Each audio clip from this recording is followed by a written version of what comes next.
Hello everyone, आज है 28 जुलाई 2025।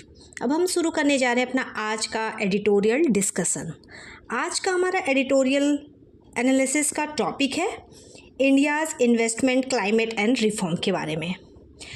अब हम बात करते हैं कि इंडिया का status as a global investment hotspot save करता है by the robustic economic foundation, progressive reform and its evolving role with in global supply chain. Even as challenges persist with sustainable high net FDI, here is a detailed breakdown. अगर हम बात करें की factor driving India's as a global investment hotspot, तो पहला है macro economic foundation, rapid economic growth. Despite global economic headwinds, India का जो रियल जीडीपी है वो projected to be grow by 6.5 in financial year 2024 to 25। अगर आईएमएफ एस्टिमेट की बात करें तो इंडिया का GDP will reach $4.187 trillion in 2025, जो कि सरपास करेगा जापान को, making it the world fourth largest economy. Fast growing sector की बात करें such as manufacturing, service and construction provide करता है strong attractiveness for foreign capital.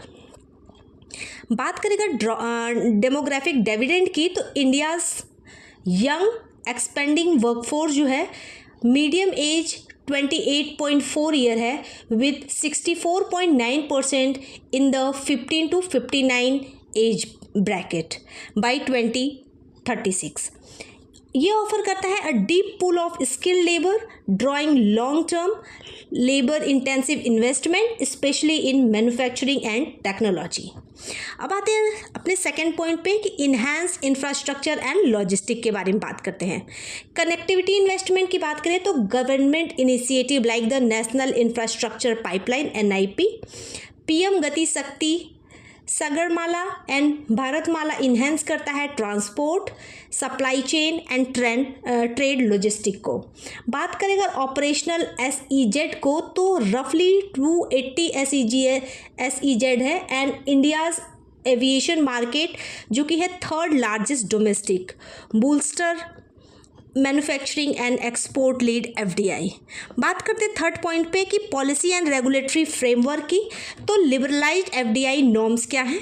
The make in India campaign and production linked incentive PLI scheme has open most major sector 100% FDI via automatic route, signal करता है confidence and stability to investor.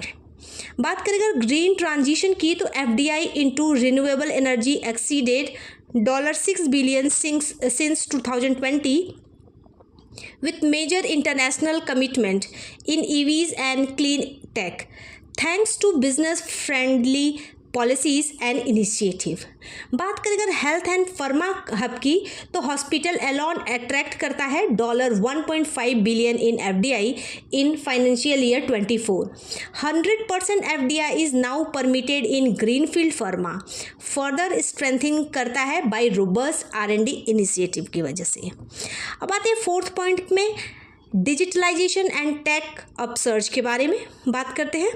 अगर बात करें India का digital India push के बारे में, तो nearly 900 million internet users and a digital economy contribute करता है 11.74% टू GDP फाइनेंशियल ईयर 2022-23 में, drive sectoral FDI specially in fintech, e-commerce, AI and digital payment UPI के थ्रू।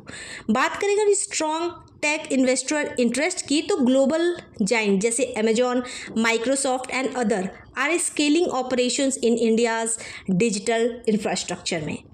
अब आते हैं फिफ्थ पॉइंट पे जो कि है स्ट्रेटजिक एंड जियोपॉलिटिकल लोकेशंस के बारे में। अगर बात करें मार्केट प्लेस गेटवे में, तो इंडिया का position at Asia cross road देता है business access to over 3.2 billion consumer across South Asia, the Middle East and Africa को।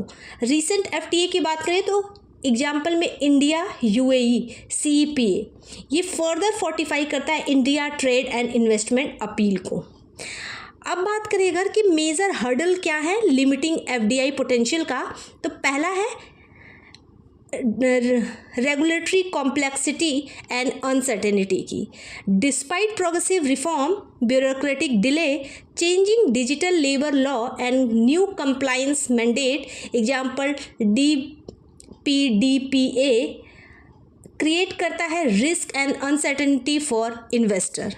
बात करें अगर सेकेंड पॉइंट में कि इंफ्रास्ट्रक्चर और लॉजिस्टिक गैप की वजह से भी होता है। जैसे इंडिया का लॉजिस्टिक कॉस्ट जो है अप्रॉक्सीमेटली 14% ऑफ GDP है, आज are much higher than the developed economy. Issues with ports, rural connectivity and project delay persist, impact करता है time sensitive and high value investment का। अब आते हैं थर्ड पॉइंट पे कि स्किल्ड लेबर शॉर्टेजेस की वजह से। जैसे ऑल्दो इंडिया का वर्कफोर्स बहुत बड़ा है, लेकिन जो सेक्टोरल स्किल गैप है वो specially in AI, robotics and advanced manufacturing वो अभी भी परसिस्ट करता है। नास्कॉम की बात करें तो Zinnov project a shortage of 1.4 to 1.9 million tech professional by 2026, deterring high end investment. Fourth point की बात करते हैं जियोपॉलिटिकल रिस्क से रिलेटेड कि अगर बॉर्डर टेंशन की वजह से, डोमेस्टिक सिक्योरिटी इंसिडेंट की वजह से, इंक्रीजिंग ग्लोबल प्रोटेक्शनिज्म की वजह से ऐड करता है uncertainty. Over 30% of firms globally rate trade tariff unpredictability as a top concern. अब आते हैं फिफ्थ पॉइंट पे कि land acquisition and environmental clearances. अगर हम बात करें delay in land acquisition and regulatory approval cause करता है chronic project holdups, evidences by approximately 35% of delayed highway project being attributed to land disputes। बात करेंगे 6 पॉइंट की कंपटीशन फ्रॉम इमर्जिंग मार्केट की वजह से। जैसे Vietnam, Bangladesh and Mexico offer करते हैं simpler, cheaper regulatory and labour environment, with Vietnam FDI outpacing India's in 2025। बात करेंगे 7th पॉइंट की कि डिजिटल डिवाइड क्या है। तो rural and small business digital adoption lack करते हैं। Most MSME use only elementary tools, slowing tech based FDI outflow metro hubs. अब बात करें कि how can India transform its investment ecosystem. तो स्ट्रीमलाइन रेगुलेशन को सही करके, जैसे इम्प्लीमेंट करें transparent time bound approval processes, establish करें single window clearance and fast track critical infrastructure, strengthen करें कॉन्ट्रैक्ट इन्फोर्समेंट को, क्रिएट करें more commercial court and business dispute resolution mechanism हो, एक्सेलरेट करें इंफ्रास्ट्रक्चर ग्रोथ, एक्सपेंड करें logistic, rural network और industrial corridor को, develop करें वर्कफोर्स स्किल, एक्सपेंड करें वोकेशनल ट्रेनिंग को, कोलैबोरेट करें विद इंडस्ट्री एंड प्रमोट करें public private partnership in high growth sector में, सिंप्लीफाई करें अपना टैक्स रिजीम, ऑफर करें tax holidays, streamline GST and ensure करें कंसिस्टेंसी इन टैक्स पॉलिसीज़ में, प्रमोट करें ग्रीन इन्वेस्टमेंट में, इंसेंटिवाइज करें renewable green clean tech and facilitate करें ग्रीन बॉन्ड्स को, फोस्टर करें इनोवेशन एंड स्टार्टअप, एक्सपेंड करें venture capital access, regulatory relief for angel investment and startup zone को, expand करें FTAs एंड ट्रेड इंटीग्रेशन को, जैसे प्रायोरिटाइज करें अगर comprehensive trade agreement with key global economy से, पुश डिजिटल ट्रांसफॉर्मेशन, जैसे invest करें हम in digital and tech infrastructure beyond metros, incentivize करें cloud, AI and blockchain uptake को, इनकरेज करें स्टेट लेवल रिफॉर्म को, जैसे use and investment friendliness index to foster inter state competition on infrastructure and policies. ये कुछ step हैं जिससे हम India can transform into investment ecosystem. अब बात करते हैं कंक्लूजन पे कि इंडिया जो है वो वास्ट मार्केट है, young talent pool and reform agenda ये देता है मैसिव ग्लोबल FDI पोटेंशियल, लेकिन to convert FDI initiative into actual inflow and retention, India को फोकस करना चाहिए on regulatory predictability, skill development पे, लॉजिस्टिक इम्प्रूवमेंट पे, डिजिटल इंक्लूजन पे, while leveraging trade agreement and its strategic geographical position.